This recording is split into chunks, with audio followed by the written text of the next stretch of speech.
చెప్పా అనుకోని పాపం మీ అమ్మ ఎంత ఏడుస్తుందో తెలుసా? నువ్వు అసలు కొంచెమైనా ఆలోచించావా? నీకు తెలీదురా, నేను కనపడపోతే ముందు సంతోషపడేది మా అమ్మే. మా అమ్మ ఏముందో తెలుసా? ఒక్క కొడుకు చాలంటే విన్నారా, దీన్ని తీసుకెళ్ళెక్కన పాడేటప్పుడు నాకు మనశ్శాంతిగా ఉంటుందండి. అందుకేరా, అందుకే ఇలా అయిపోయాను. ఎందుకు కొట్టాను నేను?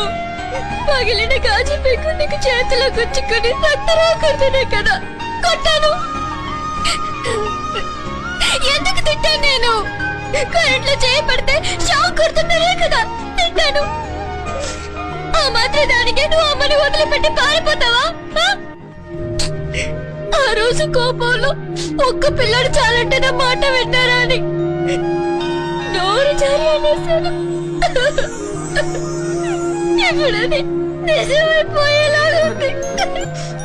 ఇదిగో వాడి కనిపించకుండా పోయినా పర్వాలేదు, కానీ నా నాని చిన్న పిల్లడు 8 ఏళ్ళు ఎన్ని కష్టాలు పడుతున్నాడో తెలీదు.